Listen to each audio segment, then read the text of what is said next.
Hey, welcome. My name is Dave Bradbury. I work at VCET, the Vermont Center for Emerging Technologies, one of the producers of this program, along with Hotel Vermont.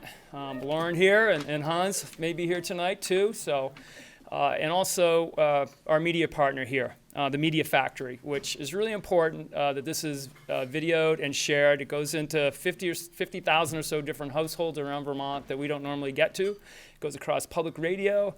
And it's really a special way to go back and watch these or share them with friends. So thank you for coming out. VCET, we're a nonprofit. We get to wake up and try to find ways to help entrepreneurs around the state start, scale, grow, survive their business. So we work with about 259 folks a year. We have a small venture fund and a couple places in Middlebury and Burlington with about 190 coworkers, remote workers, and startup teams. So check it out at vcet.co when you can. Welcome. This is the 14th event tonight, which is really awesome. I can't believe it. Has anybody been here for the prior 13? All of them? No, I meant I was like, wow. Has anybody been here for all 13? Sam's husband, Jeremy. Louisa, have you, Louisa, for real? All right, I haven't. I missed one. Okay. Anyway, I had a prize. Sorry. Anyway, we've had 13 events, 35 speakers, all sectors, stages, sharing their stories and wisdom. Over 1,000 attendees in this room, which is really great. We do try to keep it this size because we feel like networking and conversation is a little bit easier to have in a smaller room amongst friends and new acquaintances. So please make use of that. Over $10,000 through these admission fees have been given away to other charities. We're terrible, Sam, raising money for our own nonprofit. Like, terrible. But we love, with your support, helping out others in our community. They're really boots-on-the-ground efforts helping women and female entrepreneurs get to the next stage. New connections have been formed here. We've seen mentors evolve and start to help some of our student startups and our local entrepreneurs, which is exciting. We've seen peer-to-peer exchanges amongst business owners, sharing their journey, commiserating. It's a support group in many ways, having been an entrepreneur. We've also seen investors meet. We've had investment happen here in the room and happen afterwards. So again, we didn't know where we were getting into 4 years ago. We just sort of was directionally good, and it's been a real joy and pleasure to try to help in a small way our community. So grab a drink and a snack. You can keep going back and forth too, no judgment. And we're going to kick off season 4, and I'd like to just introduce my partner at VCET, Samantha Roach-Gerber, who will take it from here. Thanks. Thanks, Dave. Sorry I yelled at everyone, but someone has to, or else we'll never get started here. So as Dave said, we started the Female Founders Speaker Series in 2016 to sort of demystify the journey of entrepreneurship. And we do it through storytelling because we think that's most engaging. And our special guest today is an amazing storyteller. You guys are really in for a treat. Jules Pieri was named one of Fortune's most powerful women entrepreneurs in 2013 and one of Goldman Sachs' 100 most interesting entrepreneurs in 2014. Her company, the Grommet, has featured over 20 Vermont products to date. Jules has unparalleled expertise in product design, consumer trends, and small business. She's also the author of How We Make Stuff Now, which each of you get to take home with you today, which makes me feel like Oprah. You get a book, you get a book, you get a book. Which, not a bad feeling for a Monday, am I right? So for all of you who have been here for all 14 events, that's me, I guess. We are doing this one a little differently. So we're going to have Jules come up and give us an awesome presentation, and then her and I are going to sit down and chat for a little while. I have about 30 pages of questions I have for her, so get comfortable. And then I'm going to bring up 2 of my favorite new product entrepreneurs from Vermont to ask some of their own questions for Jules. And as Dave mentioned, please feel free to make yourselves comfortable, hang out, and please help me in welcoming Jules Pieri.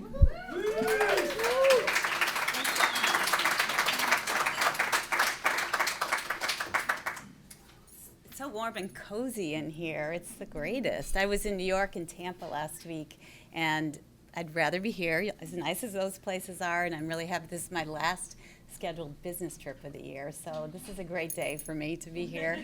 I'm also really glad there were no stairs, because I've never told anyone this when I got up in front of an audience, but usually there's stairs, right? And once I went flying up the stairs and did the biggest face plant ever, and I had on like tights, like I was pretty much like dressed like this, and the tights like ripped and my knees were bloody, and I had to give a talk, and I got back the next day to the office, and no one from my office had been there, but there were YouTube videos and tweets about it. So I actually we happened to have a team meeting, and I pulled one of the videos and showed the team immediately, like, get in front of this thing, right? But the point was, it was about entrepreneurship. Like, that was my worst nightmare, right? For a lot of us, that'd be your worst nightmare. And I just got up, right? And I didn't fall through the floor. Nothing really happened. And we actually made it like our most important company award. I bought that, you know that lamp in the Christmas Story, the Fragile lamp? Yeah. Like the leg with the fishnet tights. It's the ugliest lamp ever created. I bought one, and I painted like blood on the knee. And to this day, whoever has that quarter, like the tough quarter, that's our most prized award. If that's on your desk, that's a really great thing for you. So good things came out of the fall, I guess. So I'm going to tell you a little bit about the Grommet story. I'll spend about maybe 15, 20 minutes just to get kind of a grounding of what we do and some of the lessons learned. They're in the book in more detail, but just in case you never read the book, I don't want anyone leaving without hearing like my must-dos, because I owe you that for your showing up. So to dive right in.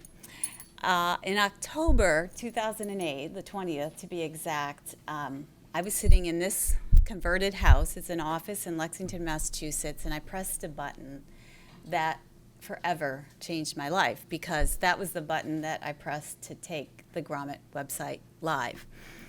And the night before, I looked across the table, our shared IKEA desk, to Joanne Domeniconi, my co-founder, and I said, literally a silent prayer, like, God, please forgive me for what I'm about to do to this woman. Because I knew that she's in charge of discovery. That means finding the products and curating and telling their stories. And I knew that the pace of her life in particular would never be the same. It would be relentless. It'd be exciting, but we didn't know what we would be facing. And to her credit, we've never missed a day, or she's never missed a day since we started launching one product a day. And like I said, I knew it would be relentless. This is what our very first sort of curation looked like. Like, this is all we knew was coming up, you know, like maybe 2 weeks before we launched. It was where we were at. But what we did along the way is we met this wonderful group of people. We've launched 3,000 products, worked with 3,000 companies, and this is a smattering. This is 100 of them, and they come from every possible demographic you can imagine, every geography, really every walk of life. The only thing they don't come from is experience. Only 10% of them have any experience of what they're doing now with their business. And so I'm going to introduce you to a few of them, and 3 of them are from your own state. And so you may know these businesses that we've launched. Here's Elaine with Red Kite Candy. I can tell you to this day, my co-founder really favors giving this product as a gift. Ken Freeman of Vermont Rolling Pins, which is also one of my go-to gifts as well. Our products tend to divide between problem solvers and problem solvers that might be a gift or not, but gifts are very prominent about half of what people buy our products for. And Sarah, is Sarah here? I heard Sarah might be here. Sarah Keck of Bees Wrap, which I use also personally all the time. I'm sure you're familiar with these products, but I just wanted to let you know that we worked with these companies before they were as big as they are now in most cases. And Sarah in particular, I'm super grateful to, because we might get into it. Our company had a lot of near-death experiences, and at one point we owed our makers a lot of money, which is not a place you want to be. And I remember my co-founder, Sarah, is very patient with us. I'm just thinking of that patience. And I learned after the sort of crisis point that my co-founder had so much respect for Sarah that she told Sarah, if we don't make good through the business, I'll write you a personal check. Like, that's the kind of relationships we can have with our makers. We don't have the debt relationship anymore, but that year we did. This is Bonnie Tyler of the NEG, and she's in Connecticut. I want to tell you a story about Bonnie. She invented this magical little device that peels a single hard-boiled egg in seconds. And she did it because she loves making deviled eggs, and was headed to a party once, and she was late because she is an entrepreneur already, but she was a web designer, and she was late for this party that she was bring deviled eggs to, and she couldn't get all the eggs peeled, so she had to bring potato chips, like total fail. So she invented this, like you do, right? And the thing about Bonnie is she's tenacious. She's a former professional athlete, and she was going to get this done. And so she signed up for a 3D printing class at her local library, and because she was about ready to prototype the product. Bonnie's 76 years old, and she walks in the room, sits down, waits for the class to start, and the instructor walks in, and the instructor is 11 years old. That is the world we live in. This is Denise Asagai. She invented the chum mat. I used it just last night. Yeah, yoga. It puts padding where you need it on your yoga mat, or if you're traveling, just like that. And the final one I'll show you right now for the moment is Bite Keeper, which is a device that actually uses heat and vibration to take away the sting of bug bites. Eugene used to be a healthcare consultant before he created this product. So this audience is like any audience. In fact, it's probably a supercharged version of most audiences that I talk to, in that in any given group of people, 1/3 of the people in the room, have a business sort of actively, or an aspiration for one of them. This room exceeds that, I'm sure, by many miles, but it's happening below us as well, and that 66% of millennials would like to start a business. So it's happening kind of all around us, and I've learned so much from actually writing this book. I got some of the luxury of sort of stepping back from my like in combat lessons to like look at the broader field. So 3/4 of high school students want to start a business as well. Kickstarter, since it started 10 years ago, has been responsible for $4.3 billion of projects being funded. That's unlocking an activity in our economy that heretofore was unknown, that people could do this, would do this. Indiegogo is a little bit smaller, $1.9 billion, but the two of them together, massive. Patents, not for sissies. And look at what's happened with patents. Some of this activity started before the economic crisis, but it definitely accelerated. The big vertical line is China. The next biggest one is the U.S. Again, evidence. I'm just claiming evidence for this entrepreneurial, feverishness. I want to tell you a little bit about the origins of my own company. What happened was I didn't do anything about it at the time that the idea for it came up, because this was in the late 90s, and I started the Grommet in 2008. But the origin story was my career's been industrial designer, startups, and big companies. And I was in a big company phase. I was working at Play School.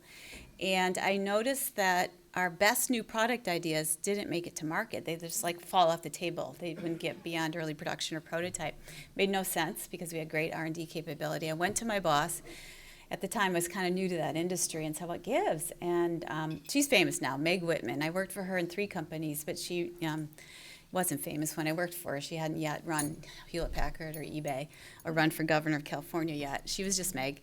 And she said, look, if the people who take risks on new products are the local, the specialty, the regional, the independents. They're the ones who will try the new products. They test them out and prove them out for the big guys.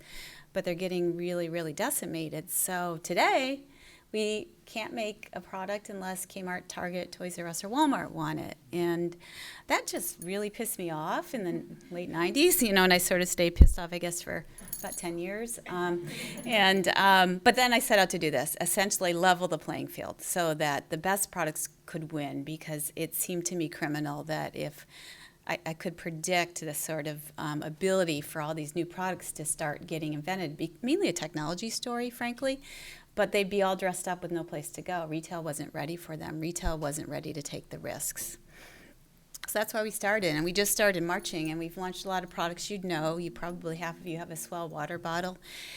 This is what Fitbit looked like. It was just bought yesterday or Friday by Alphabet, but this is what it looked like when we launched in 2011. It was hard for us to wrap our minds around a wearable product. We had never personally experienced one. This idea of sharing data with others and even having our own data was kind of mind-blowing. Bananagrams, 87-year-old Abe invented this to speed up Scrabble with his 7-year-old grandson. A lot of our products respond to product trends that are larger than the product. So smartphones, I just looked at the original video for OtterBox, and I think his name's Craig, the founder, kept calling them PDAs. Like, it was before this, that's what was in the market. It was PDAs, right? Like, OtterBox didn't look like this when we launched. And this was our very first Internet of Things product, Simply Safe. 87% of break-ins happen in apartments where they don't have security. This is a portable alarm system for apartment dwellers. It's gotten very big. It went public, private again. So there are breakout products within our cohort that really go the whole distance. But I'm going to make a claim that I hope I can prove somewhat to you in the short time we have, that small is the new big. And I've seen it from the first-hand kind of front row seat. And I'll give you a few reasons why I believe this to be true. Number one, this is the bet I made personally for the last 11 years, that human creativity is endless. But I know that when we first started, people would say, will you run out of ideas? I was pretty sure there would be plenty of ideas coming our way, but 11 years later, I can so confirm that. I can tell you that every single week I see several products that blow the top of my head off. I'm just sort of showing you a few of them here. And what I've learned is that sometimes people start investigating an idea and give up on it because they see no evidence of it in terms of in the market. And I have learned that sometimes that idea is just waiting for you, essentially, that there is every day something that I should have thought of that kind of product. Reason number two, beyond creativity, is big companies have really opened a very, very exposed flank for innovation from small companies. And I'll tell you about this in the case of Irina and Jean. They were working actually at a big company, Unilever, a big consumer packaged goods company, and they went to the management team above them and proposed to create a line of affordable, organic, or all-natural children's personal care products like shampoo. Did not exist on the market. Only very expensive products existed. So it was a good idea. It was easy to understand.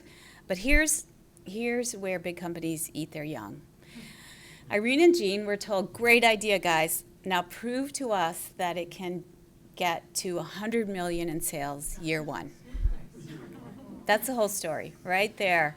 Because they're very Darwinian, large companies. They are protecting a legacy, and they don't necessarily assume taking share or shelf space from a competitor.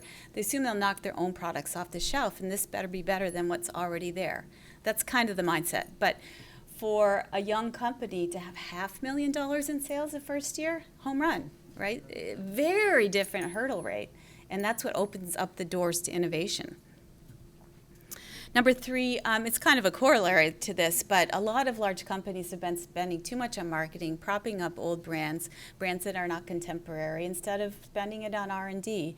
So if you saw a pie chart of as a percentage of revenues, if you looked at the extreme at the tech companies, they spend about 15% of revenues, like a Google or an Apple, on R&D, but a Pepsi would spend 1%.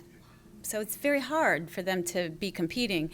And one of the reasons that they do this, these are all sort of related, is that retail became kind of a sea of discounts, kind of a bloodbath.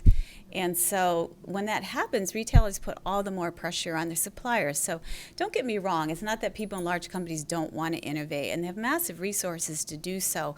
But when their main partners, retailers, are just asking for longer margins and are not very interested in innovation, this is rational. This is what they've done. So what's really happened, it's really great for entrepreneurs, is because of this, Now, mergers and acquisitions, M&A, has become the new R&D for these big companies. It's great for all of us, right? Our companies, particularly in consumer packaged goods areas, so health, beauty, grocery, have had a lot of acquisitions, healthy acquisitions.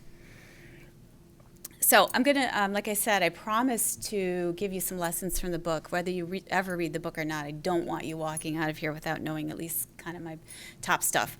So first of all, if you're going to throw your life over to create a business, I really believe it's a go big or go home. If you want a full-time job doing this, not if you're looking for a side effort. That's a whole different animal. But I really believe it's super hard to be a genius and hit a tiny target with the right product out of the gate and be successful. And I'm showing SodaStream in this case, which Pepsi bought, back to the mergers and acquisition. But if you have a large target market, you have more opportunities to basically serve that market. And it's also really important with consumer products in particular, because retailers don't like single SKU, single product companies. They're just a pain in the neck for them to deal with. They like a product line that can command some real shelf presence, but also be worth all the operational effort, the legal and financial and kind of partnership effort that it takes to bring on a new vendor. That's a big obstacle for large retailers if you have a single product. So go big or go home. Name your company after your vision, not your first product. So this is an example of my friend's company, Leah Busquet. She ran out of dog food one day, started a company, kind of like Bonnie, can't peel the egg, start a company. She starts a company called Run My Errand to serve that need. She figured lots of other people have that kind of need. But her initial vision actually got expanded very quickly because her customers started using Run My Errand for many other things, tasks, and especially building IKEA furniture. So she had to rename her company TaskRabbit. So a lot of consumer products, it's like so heroic to get your first product out. It's sort of natural to name your company after that. Imagine the future. Name your company after your future, not today. Number 3, protect your intellectual property. Now, this is kind of business 101. This is not a new idea, but something has changed that has made this more important. So I mean trademarks, your company name, your logo, I mean utility patents, design patents. If you can get those things as well, even better. What's changed is that I think Jeff Bezos is probably the smartest business person ever born. I have mad respect for his capabilities. But in 2015, he got more worried about Alibaba, his Chinese competitor, than anybody domestically, Walmart or whatever. And he wanted to have direct experience of Chinese suppliers in, say, the American market or the French market. So he changed a rule that used to require you needed a domestic representative. If you wanted to sell to Americans in the U.S., you used to have some domestic representation of that company. He removed that rule, and it was wildly successful. So standing here today, 4 years later, 40% of what's on Amazon is coming directly from a Chinese manufacturer. But here's the issue. The vast majority are copycats, counterfeit, or downright illegal and unsafe. And so you have a 40% chance when you buy on Amazon of being duped, essentially. And it's been very it's harmful to our companies because they're expert. It's not just Chinese companies, but they have better ability to do this than others. They will take, like Bonnie Tyler, her own picture or her own brand name and trade dress and make it looks like the real product, and they'll sell it on Amazon as the neg. But it's cheaper because it's a cheapened version of the product. It wins the top listing. You buy it, the neg fails, you're mad at Bonnie. You're not mad at Amazon. So today, things are changing very rapidly, and I consider Amazon probably the largest net destroyer of innovation in history. Lesson number 4, prototypes are truth serum. I'm an industrial designer, and you learn as a professional designer not to fall in love with your own ideas until strangers do, essentially. And the best way to do that, the best way to find out if people love your ideas is generally in something they can experience, prototypes. And a rookie error is to go to a very refined prototype very quickly. I'm talking like paper, cardboard, clickable prototypes if it's a digital product, foam, clay. Those stay there as long as possible, because the minute you start executing something that's pretty refined, you get in your own head, financially, whatever, very committed to it. Stay rough as long as possible. Don't go to, 3D printing matters. Like Bonnie eventually had to go get that, but don't do that first. Don't lose money in every unit. Seems kind of basic, but in consumer products is actually a rule of thumb that's good to know, which is essentially if you want to sell a product for, say, $100, you need to be able to hold it in your hand, in the package, in your warehouse for 20% of $100, $20 or less, in order to be pretty sure you'll have a profitable business. Now, you wouldn't have that day one when you start producing products. Sometimes our makers think they should be able to make a profit on their very first unit. That's rarely true. You need some scale usually to get that to be true, but you want to be able to see a path to it because you're trying to pay for this other 80%. 30% will be your own operations, whatever it takes to run your own business, and then 50% will be what you pay to obtain customers. And you're going to pay it one way or the other. You'll pay that 50% to retailers who have to keep the lights on and stock your product and learn about your product, and staff. And they take a lot of risk, and they've taken a lot of time to acquire those customers.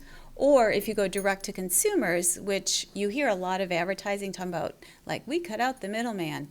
I think that's crap, because if you go straight to customers, you're going to pay the same 50%. You'll just pay to Google or Facebook. It's digital rent. And it's fine. Like, somebody's got to pay to find these customers, but you don't want to have a product that's cost structure doesn't support that, because you will need that ultimately.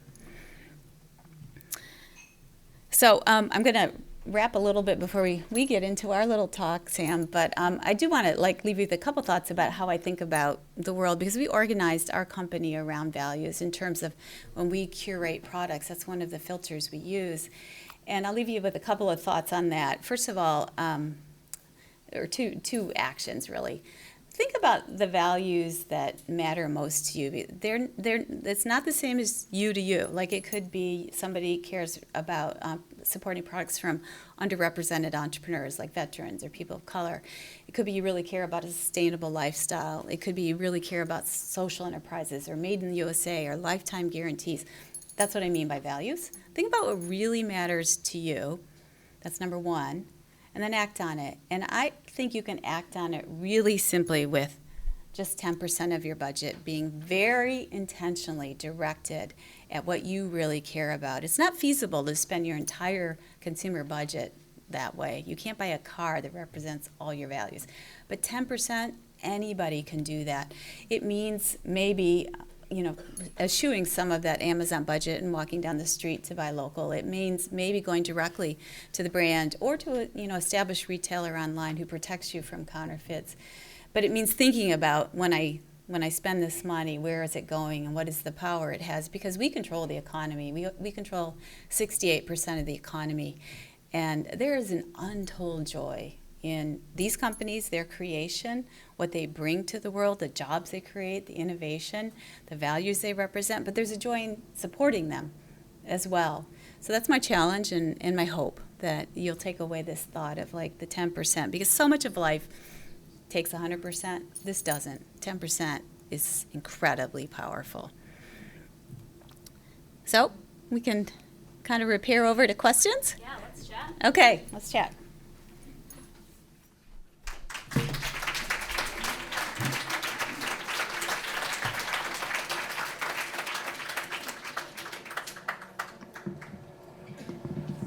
Hello.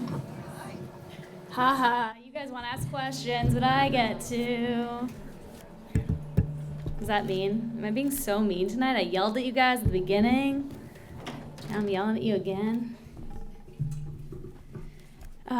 Jules, that was awesome. Thanks. I learned so much. Anyone else? Yeah. Tried to deliver. You guys showed up on your Monday night. Yeah, right? No, that's why we do Monday. No one has any plans on Monday. It's so really smart. one of the smartest things we've ever done, yeah. First of all, I want to point out what a nerd Phoebe is. I got her copy of this. Where's Look Phoebe? at how many notes are in there. Are you kidding me? That's how you're supposed to use this Oh my book, God, that right? makes me so happy. I'm going to take a picture of that. I thought you'd appreciate that. So I just want to take a step back, Jules, and just tell us a little bit about your background. Did you always want to start your own company? You talked a little bit about industrial design and how you were in that, but tell us about who you are, how you started. I grew up in Detroit. My dad was an auto worker, a tool maker. I definitely grew up on the wrong side of the tracks. Like nobody in my whole neighborhood went to college, not my own family either. So I kind of set out on a path of firsts, not necessarily intentionally, but first person in my family to go to college, but a lot of firsts. Like I was the first girl safety boy in my elementary school. First girl in the Detroit public schools wear pants to school. I broke the dress code myself. Woo! Yes. Awesome. I was so freaking sick of freezing. It was as simple as that, But went to college, studied industrial design, and that's what I did. I love design. It's my first love. Design products, and I worked for a couple technology companies, and then I had this moment at work in my second technology company where we were designing what could have been the first portable computer in the world, meaningful one. And you've never heard of this product. It was called Data General 1. One of the reasons you didn't hear about it is the head of engineering dominated design. Like design reported to engineering. And Herb Schanzer, who was the head of engineering, came in one day to have a design review with my more senior colleagues. I was just doing the packaging. I wasn't even allowed to touch the computer. And they were talented and qualified, but at that time, design was perceived as making things pretty. And Herb came in, and my colleagues had a lot of recommendations around user experience and ergonomics, but Herb was all into the color of the product. And he was an ex-military guy, and he had on essentially like army green in his suit. And he insisted that the computer be army green. Like, this was his big decision, and I just sat there, like, observing that. Like, I was not at all involved in the conversation and said, like, I gotta be Herb. I'm not gonna put up with this my whole career. And so I went and got an MBA. I was like, go get the rifle. I went and got the MBA. So then I went back and forth between startups. I was the only person in my business school class to join a startup. It's called Continuum, still thriving. That was my first job out of that school, and it's an innovation consultancy in Boston. It's similar to IDEO. A lot of people know IDEO better. My second startup was just before the Grommet. I was president of a social network called Ziggs. You never heard of it. Because we competed with LinkedIn, so they wiped us out. We were sold to Reputation.com. And in between, I did a bunch of big company stuff. That was the Meg Whitman phase. I worked for her at Keds, StrideRite, Hasbro, Play School. And I have 3 sons, and at one point we hightailed it to Dublin and lived there for 4 years, too. So I worked for a bunch of Irish companies as a consultant. Man, you got a lot in there, huh? Pack it in. Give one life. Awesome. I love that. So one of the things that you talk about a lot is human connection and why that's such a big piece of what the Grommet is. Can you talk a little bit about that? I'd like to say I was like super anticipatory of what's happening now, but I wasn't. So I think you know what I mean. Like, we're all worried, right, about like algorithms driving our lives, choices, how we're interacted with by businesses, the use of our data. Like, so much has become depersonalized. But I guess I could kind of see that coming, and that being human in terms of our company surfacing the human stories, primarily video and direct conversations with makers would be very, very distinctive. I was not having that experiencing in my own life. I'd just come out of running a social network. At that time in 2008, most of my peers were not involved in social media. So wouldn't that be really interesting? Like, it wasn't like this big social media bandwagon person, but I did love the way it created connections. And I really loved how Etsy was doing it. This is like 2008 when we started. Etsy had already been around a couple years. And I loved how, to this day, you can still talk directly to the maker. I find the experience on Etsy still quite unique. eBay should have done it, frankly. eBay should have owned that like human connection. I thought they like totally dropped the ball on that. Etsy was doing it in their own way, and I thought, well, we'll do it in our own way, which is, frankly, a little more contemporary, to use video and, you know, a little bit richer experience, but telling stories, connecting back to humans. There's always a human behind a product, and I felt like we had to always do that, including putting our own faces. Like we're often on the videos, you know, we test the products, so there's a human connection. Like my personal reputation, I feel it like this, like it's tied to the companies that we work with, that we're lending our company's reputation to those companies. And let me tell you, going on the Grommet and starting with the videos is like, it is a time suck. I literally sat down at like 10 a.m. this morning. I looked at my clock and it was like 1:15. I was like, oh my God, I just looked at products for like 3 hours. God, so I love just it. be aware of that, everyone. It's like surprise me button on the top navigation on our site, and people just like, Oh no. because you don't have to think, you just keep getting stories. But to me, they're just so wonderful to know. What I see, let's say we launch a product from a particular demographic, an underrepresented one, we hear immediately, oh, thank you. I'm so happy to see this person, their face, their story. Could be because they were a plumber and the connection's that, or they were a teacher. It could be because they're a veteran. It could be their age. It could be a lot of reasons why a person is connected, but that video really helps for that. The photos help, the stories help. Yeah, it sucks you in. It's, you know, not almost becomes more, it immediately becomes more than just the product, right? It's the story behind it that really grabs you.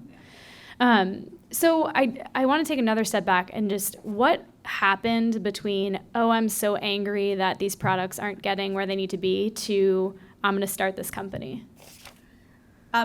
There's no like lightning bolt, but there was a moment. I had left Ziggs, the company that LinkedIn wiped out, and I was like hanging around thinking I was going to get another job working for a startup, for another founder. I was not the founder of Ziggs, and I was in the lobby, waiting room of a venture capitalist's office in Boston, looking to network, and there was an entrepreneur in the room waiting to give his pitch, and they were keeping us both waiting, so we had a lot of time.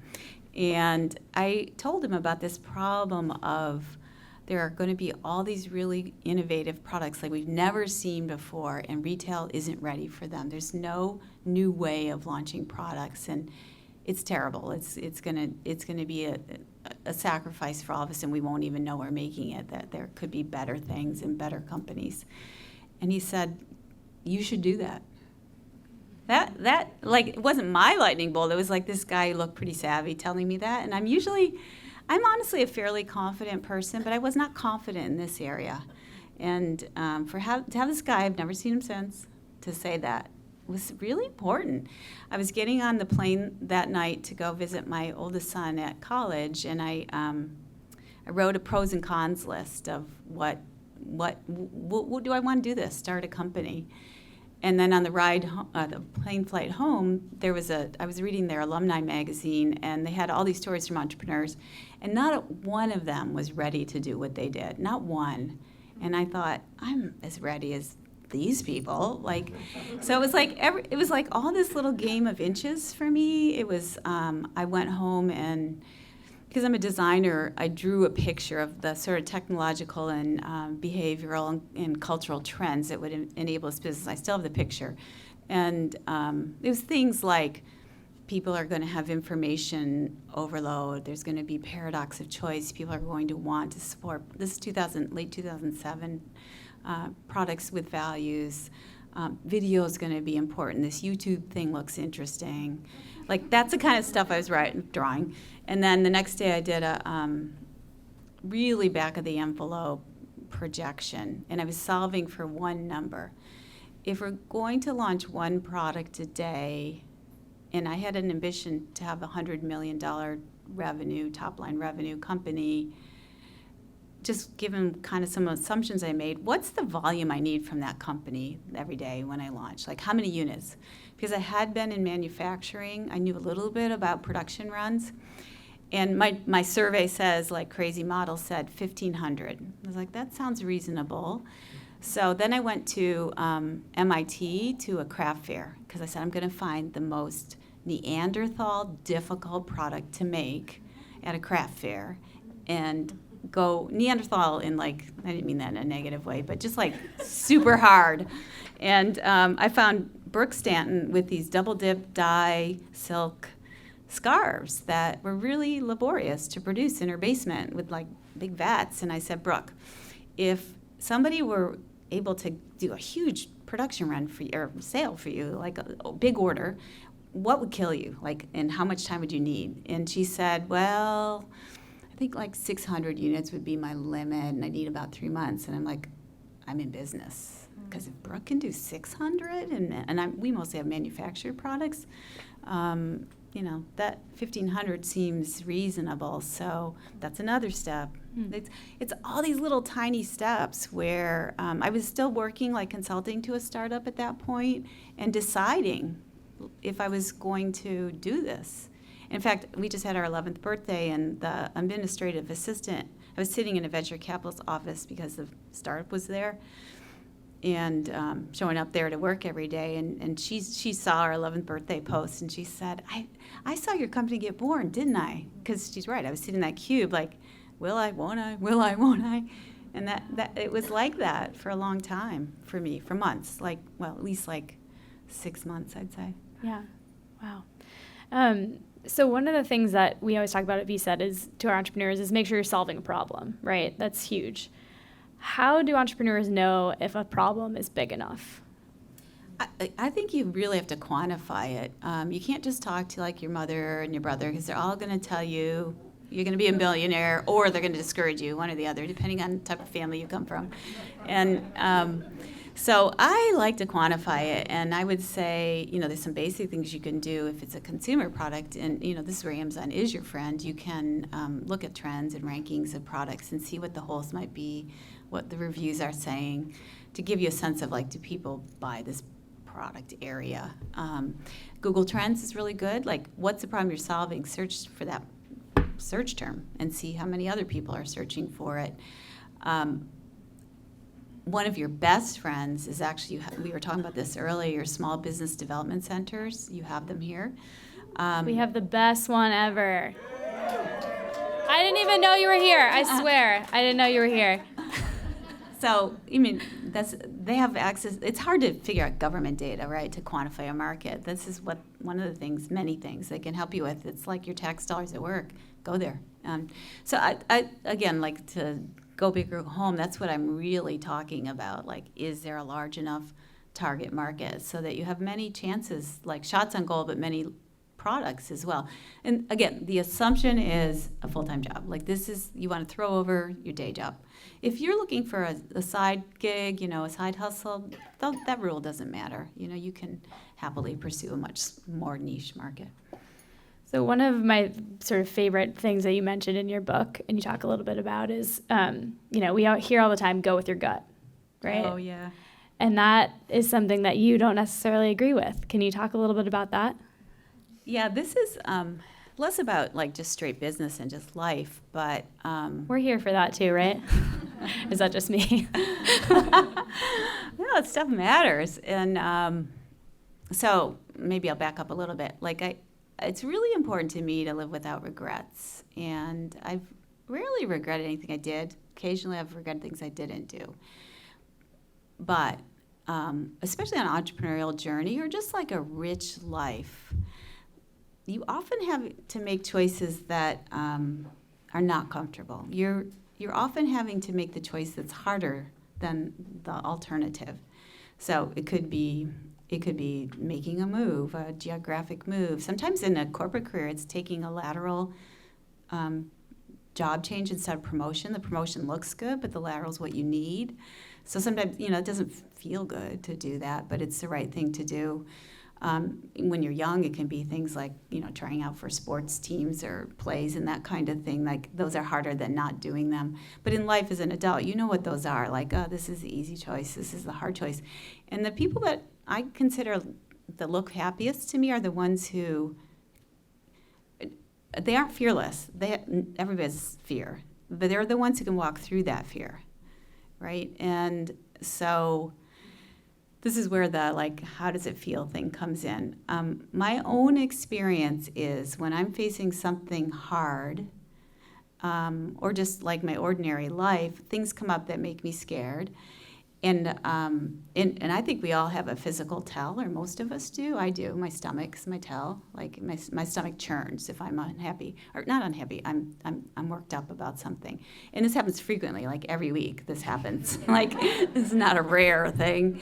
So I've learned to recognize it. That's what I'm saying. It doesn't feel good, but I know I'm facing an important choice, and I'm respecting that my body's telling me that.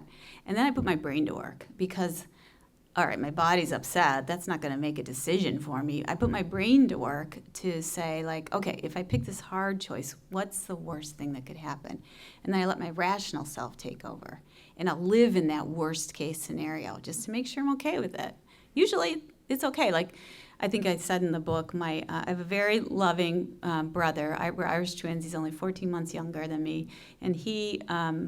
nobody understood this business when we were starting. It was hard to describe. It's still a little hard to describe. And he said, what will you do if it fails? And I know he was thinking, when it fails. And but this is what I mean, my rational self. Well, that won't feel good when it fails. I'm not going to be happy about that. There could be some real costs, but I can get a job. I'm not unemployable. Okay, I can live with that. I'll live with the embarrassment. Whatever, I won't enjoy that. But here's the other reality, no one really cares, right? The first conversation, they'd be like, oh, sorry. And they're like, here, let me help you. Or, what are you doing now? Nobody freezes you as failure, right? So I figured I could live with that. I had, I knew people. I wasn't 22. I'd probably be more scared at 22, right? Because I wouldn't have had a reputation, right? This was more about, for me, mortgage, 3 kids about to go into college, there were hard things there that I didn't even see coming, but, the other stuff wasn't my biggest fear. Right. So speaking of hard choices, great segue. I heard a rumor that you literally wore out a pair of shoes walking between investment meetings trying to get the Grommet funded. Is that true? Yeah, I still have them. So if that's not a metaphor, I don't know what is, but tell us about funding. That was the hardest thing in this business. Everybody's going to have something really, really hard. And, it might be competition, it might be legal issues, it might be employees. Ours was funding. We launched, just my first big venture event, investment event. Happened to be the day I was in New York. It seemed to be the day everyone realized everything was falling apart. I don't know why that day, but that's what happened that day. And that a little bit presaged or determined how hard things were going to be for me. More experienced entrepreneurs said, put this business on ice. Because it's always hard to raise capital, but right now everyone's running scared. Very wealthy people feel poor. Venture capitalists and angel investors are going to be protecting the investments they've already made. They're going to have to put more money into those companies to keep them alive. That's going to choke the supply to new companies. I didn't understand or even listen to any of that. I just thought they were wimps or something these. I did not pay attention. Awesome. But I saw it. I lived it. That was just literally true. I was walking from one pitch to another, and I was in Cambridge near MIT, and all of a sudden my shoes felt really weird and springy, and it was they were just falling apart underneath me, so they had rocking to them, and I had to go do the second meeting. What am I going to do? And it was kind of bizarre because not only were they, what happens with shoes is essentially one day the adhesive might give up. It gave up. And I had to go into the second meeting. The carpet, they just renovated. The carpet was white. What? And my shoes were just pig pen, shedding. But they said no, so I was kind of glad. White carpet? What a weird choice.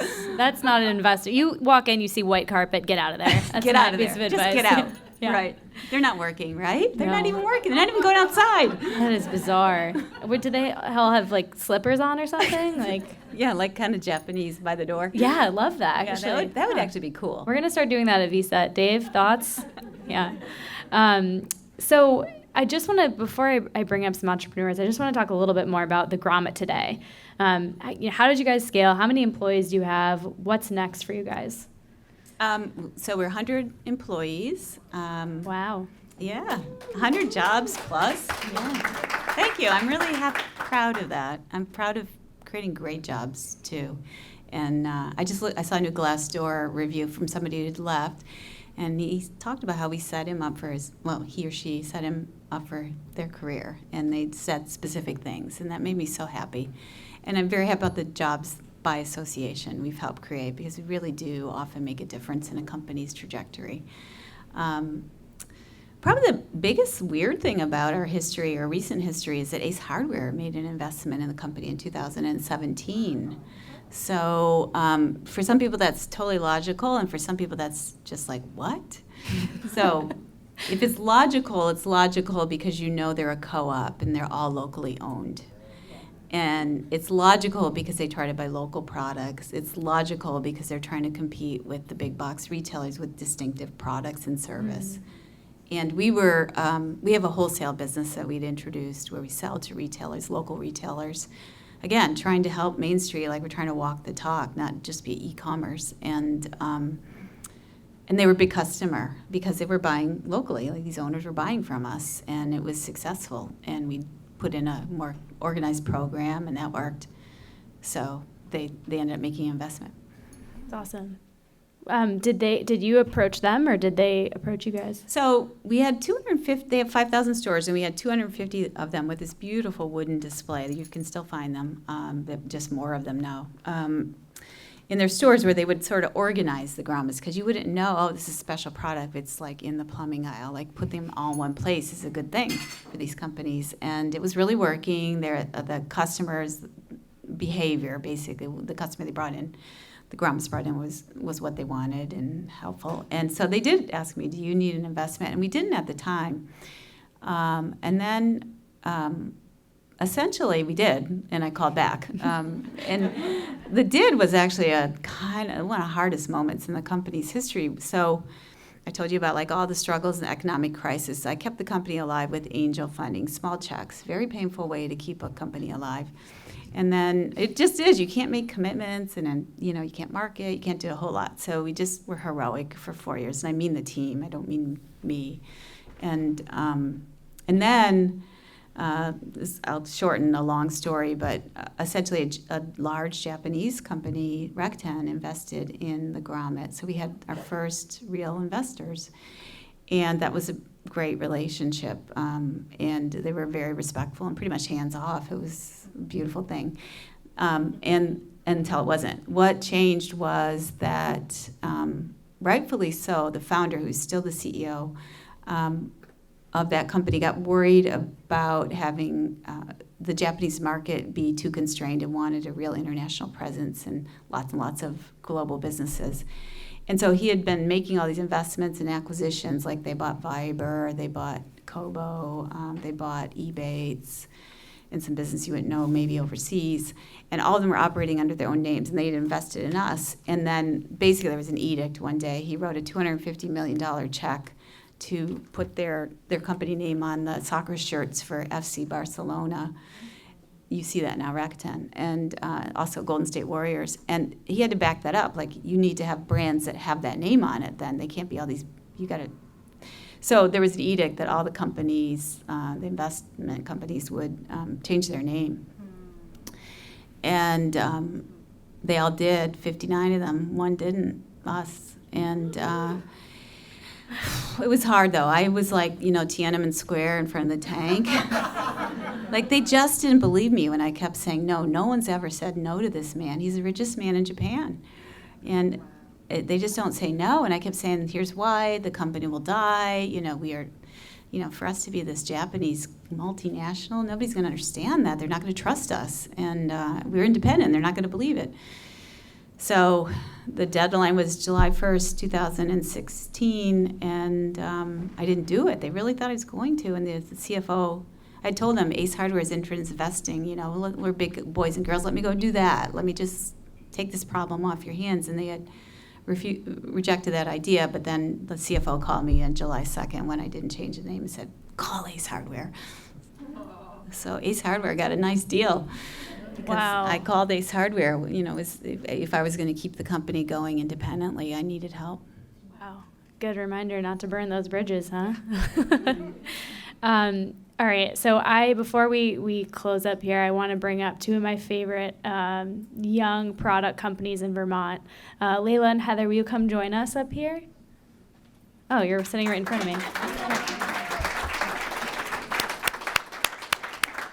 So when we were putting this evening together with Jules, I said, what is, Jules doesn't want to sit and talk with me for an hour. So I was like, what is she interested in? I was like, cool new products, obviously, duh.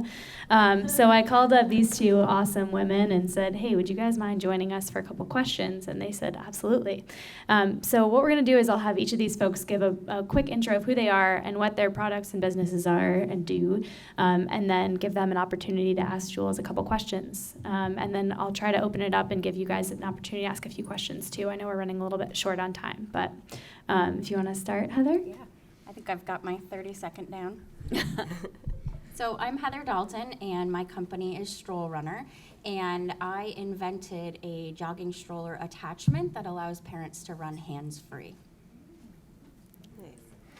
And I'm Layla Bringus, and many of you know me as the founder of Lunaroma. But my new company that I have with Anna Barrett, who unfortunately couldn't be here tonight, is Atmosphoria, and we've created the first and only pressurized, only by air freshener made with only pure ingredients, completely non-toxic. Awesome. Thanks, Cool. guys. Give them a little hand. Layla, did you want to kick us off with Sure. a question for Jules? Yeah. So, Jules, I'm so thankful to be having a moment with you. Excuse me, I'm just getting over a cold. So you made the argument that smaller companies have more flexibility to be innovative and to provide better quality products. What's your advice for a company to maintain that competitive edge and the quality of the product as the small business gets bigger? Well, I think it's an imperative because that is what your Right. calling card is. Mhm. So one thing you might do is if you end up distributing at retail, I'm not sure where you stand on that right now, sometimes a way to maintain quality is to actually kind of knock yourself off so you have a good, better, Yeah. best, and anticipate that right from the beginning for different levels of retail. That is probably one of the most tried and true strategies.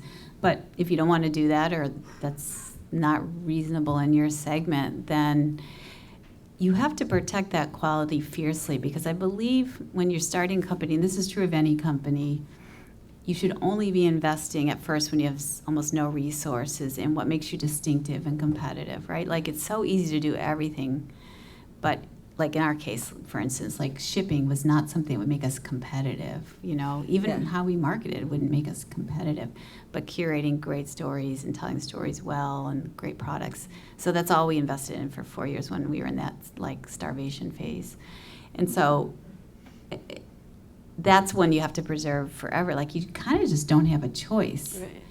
to do so. So I think there's always continual pressure, but you try to find ways to, through scale and negotiating leverage, maintain that quality. I'll give you an example. There's going to be a story in Inc., like a mentoring conversation I had with this custom wetsuit company. Custom wetsuits, big deal, right? Like, that's as quality as it gets with a limestone-based fabric and material. And the founders need to scale now to something that's not all custom, because not everybody wants that. So the custom becomes the best, and they need a better. And they were all worried about quality as they do that. And I was arguing with them, no, it's going to be the opposite. It's very hard to do custom consistently. Right. So you're going to have better quality, probably. So sometimes you have to change your mindset too a little bit. Like, for this need, this actually might be better. Just I don't know if that applies to your product, but sometimes that's true. Heather? Yeah. So all my prepared questions have changed now that I've seen you speak. Good listening. Let's have fun. Thank you. Yeah. So one of the things that I'm personally facing, and I think probably a lot of people in a product-based business would be, is how do you prepare for inventory? So you touched on this a little bit, and one of my questions was going to be, if someone's going to sell through the Grommet or be featured, how much do they need to have? Yep. Would you say that the 1,500 is still the number you're thinking? Do you have any other advice or thoughts on when you go public with your soft launch, others? What should a product-based company prepare to have on This hand? is one of the hardest things, and you don't want to overcommit to your first product. It's a tug because you'll get better pricing if you do from your factory. Very rarely do companies make their own product in your type of category. But odds are, once you're in the market, you're going to have improvements to the product that you're going to like sort of resent if you've overbought the first product, because you're immediately on to something better. So that's the art. 1,500 for us is actually, that turned out to be a pretty good number, just to give you a visual on that. I know you're mostly asked about quantity, but I would also just mention the crowdfunding platforms, but there's also this other financing option, because sometimes you do want to stretch a little bit. Let's say you get this giant PO or whatever, and you can't outlay the cash. There's a facility called Now Account. It's in the book, which is basically they'll buy your purchase orders. Let's say Whole Foods gives you a huge order. You can sell that purchase order to Now Account because they know Whole Foods is good for it, and they only charge 3.5%. That's a really great thing in the world right now. Noted. So that wasn't what you asked, but I know that's the corollary to this is like, I want to stretch and buy more. How do I buy more? If there are POs, you can. Wow. That's great. Thank you. So, in just reading a little bit about your life, Anna and I learned about your background with cultural anthropology back in the day. Well, it's sort of fake. I'm a faker there. I just enjoy it. Oh, you enjoy it. It's not like I am that. No, I know. But just a little bit of a background. So, because I'm sure that has affected how you run business and how you look at business. So, our question was, using that lens, we were wondering how, in the big business versus small business, how culturally, the culture of the businesses, the maker culture, and society in general are affected by the difference between big business and maker culture. Yeah. That's a great question. I didn't really explain the term that I put up on the screen, citizen commerce, but that captures a lot of what I think about that area where small business historically has always had much higher trust from the population. There's this Pew Charitable Trust survey every year, and the people at the bottom tend to be bigger businesses or institutions you might imagine, and small business always tends to be at the top. But we're not used to seeing small business express products, right? You think of small businesses like barbershop and like services and restaurants, and that's what's changing now.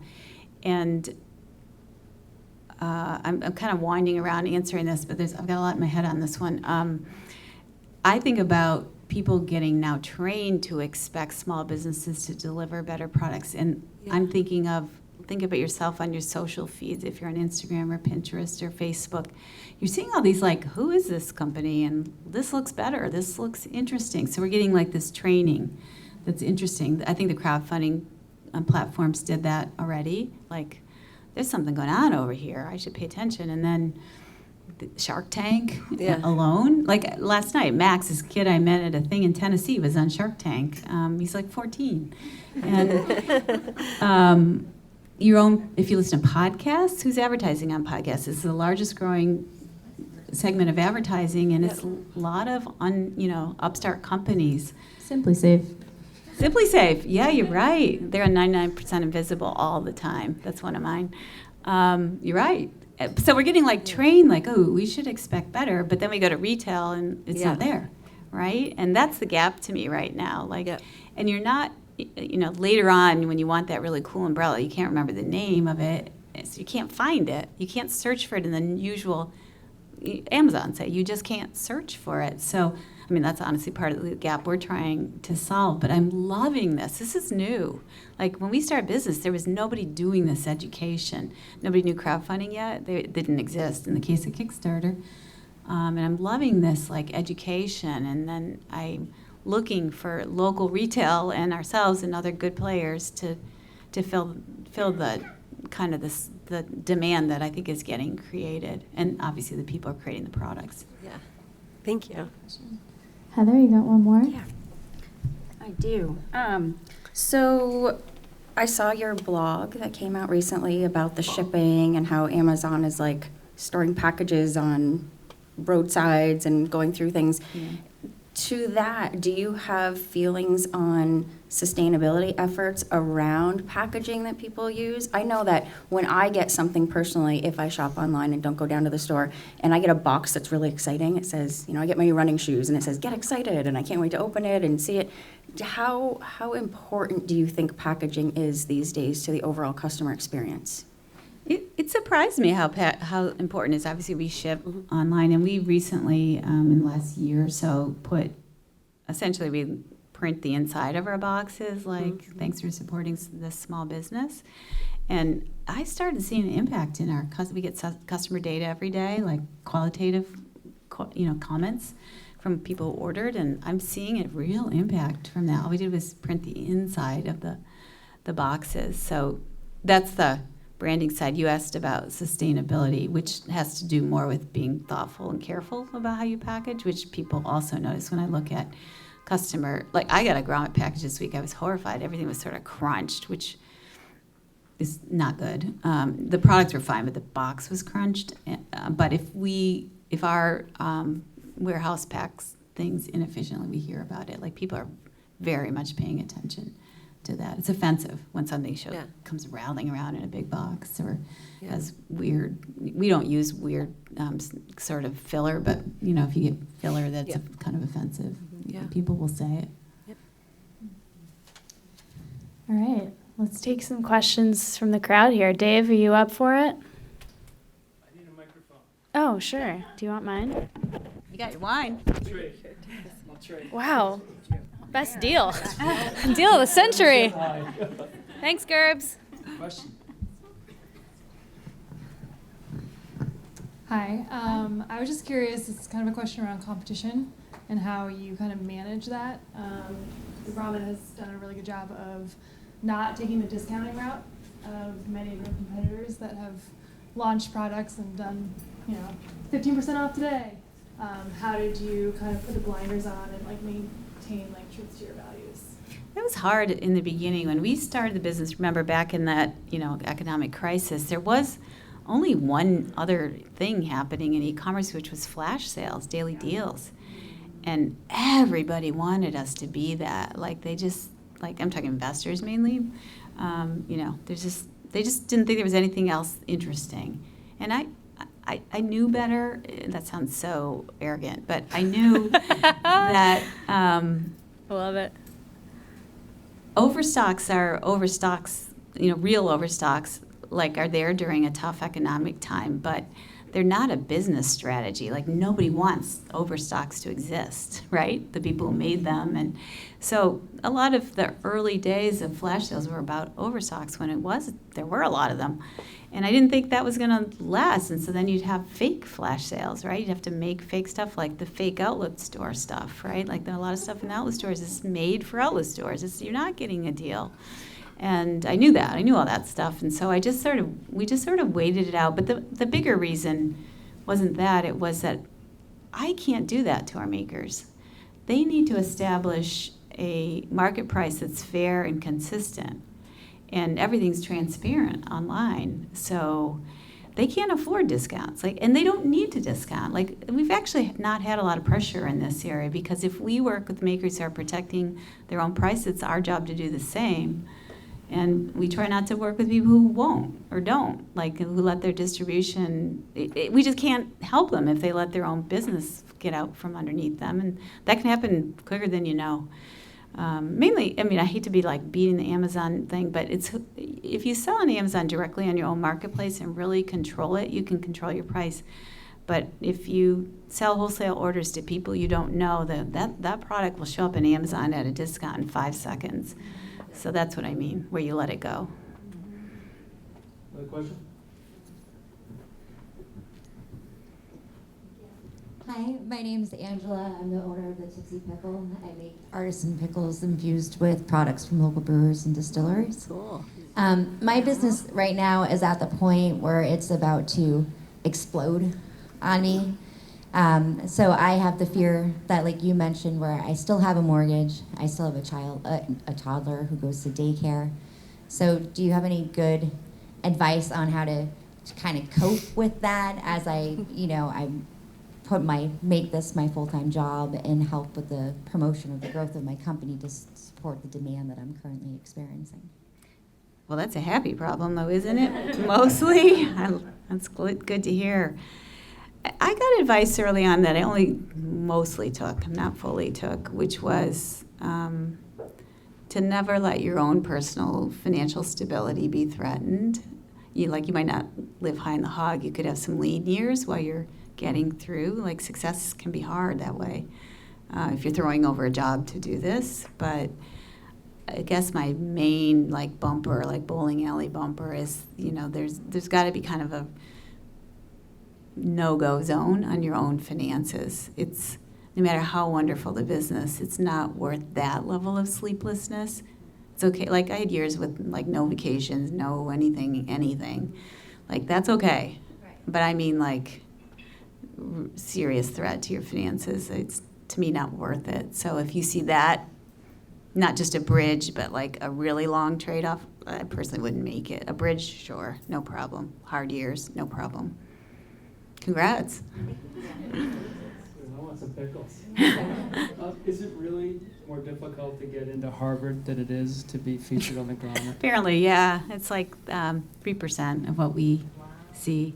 I will say, newsflash, we are trying to expand that, not because we want the stat to be different, but because we're seeing too many great products, and we've been seeing too many great products for too long. So we're figuring out ways to not constrain getting more of these great companies out in front of you. So specifically, you could see on Thursdays we've been actually releasing 10 products in an email at night, because we just need to get to them. We're leaving too many people aside. So we're doing that a little differently than our daily launches, but I feel like we're living up to our mission better if we do that citizen commerce mission. I would just like to hear more about the Grommet, because I haven't read your book yet, and I don't know a lot about, based on the last couple hours, I have a good idea of what you do, but just how it began, what your day-to-day is, just in general. Well, we launch products in about 16 different categories, so it can be anything from a child, a juvenile product, your category, to personal care, to outdoor gear, to tools, to toys, pet, all kinds of. It's confusing because you never know what we're going to be on any given day, but that was deliberate. And we look at, David's sort of quoting a stat you probably got, that we tend to see 200 to 300 products a week when we were doing 5 or 6 products to launch. Now, to be fair, not all 300 are worthy. There are, a lot. I somehow the Chinese factories found us too. They're sending us a lot of stuff that we don't want, to bring in. We can't help them. So don't think we're leaving 300 great products aside. But every week we test and get a sample and test 30 products. And we pretty much think those 30 products look promising, and probably 20 to 25 pass that test. But we've had this bottleneck, so we're fixing that. My day, well, it's changed a lot. My day with 100 people, my job is setting vision and course, which is really hard with 100 people. Like I had my management team meeting this morning, and even they, like 8 people, they're all confused about like stuff. And like I'm clear, guys. You know, like I literally said that, and I said, what a jerk thing to say, you know, like. But I didn't mean it that way. So it's really hard to do that, and I have to communicate a lot. I send out a weekly email where I talk about what's on my mind and share every single number in the business. Sam, you were talking earlier about the transparency in the organization you were in. A lot of my first job people in the company in their first job don't realize how rare that is and how, you know, it's helpful. You know what's up. I have to garner resources. In this case, it means making sure, you know, I only have one investor, but making sure they're happy and we're, you know, this was a strategic investment. You know, they want great products for ACE, so keeping that relationship healthy is important. I do a lot of recruiting and hiring. I still meet everybody who's a finalist. I want them to know they're that important, but I also want to make sure I agree with the person. I don't think I hardly ever veto anyone because my team does a good job, you know, but here's an example where I do have to intervene. I have this rule in the company called the Rooney Rule. I got it from the NFL. We're in Boston. Boston's pretty white, especially in tech. And the NFL is struggling with people of color as senior coaching jobs. They were not filling those jobs with people of color. And so they created the Rooney Rule, which means you have to have a finalist for any coaching position that represents a form of diversity. So I impose the Rooney Rule in our company. Now, sometimes that means we need a man because this team's all women, like a sub-team of the team. Like, it's not always person of color, but people of color are always struggling to keep up representation. So we were at the end on a entry-level accounting job. Somebody that the team wanted to hire was great, but there was no answer for me when they said, well, who else did you look at? You know, in terms of Rooney Rule. And that message just hadn't gotten to the hiring manager. She wasn't being avoidant. She just didn't understand. And so I halted the hire, and it was terrible because we lost that candidate and it took, you know, probably a couple months. But as a CEO, you have to, you know, sometimes take those stands. It's awkward and inconvenient, you know, to do so because it's so easy to do, like it's back to do the easy thing. Like it's much easier to do the easy thing. So there are moments when I have to do those things. Then I spend a lot of time just kind of out and about. I love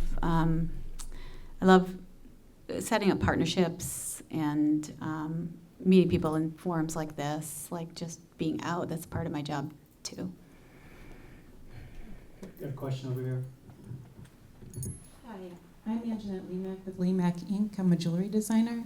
And my question is about the pricing. When you put that up, the chart up, and you said if a product costs around $20 and you're retailing around $100, I'm guessing then the wholesale is around $50? Yes. Is that accurate for the industry you're in, or do a lot of companies mark up a lot more? I approached Uncommon Goods once to try to get my jewelry there, and they were really kind of pushing like, so this is your wholesale price, but what would you charge us for wholesale? Yeah. Like, how much less will you take? Right. That's a great question. That's a rule of thumb, the 50%. In jewelry, it's actually closer. Wholesale, retailers expect 60 to 70%. Jewelry just has really long margins for retailers. I've never really understood why. I understand it in fashion, where there's a lot of obsolescence and they're going to have to discount and sell jewelry. And maybe it's similar just because jewelry is so taste-driven, but jewelry has long retailer margins, whereas something like food is 20% for the retailer, much in electronics might be 30%.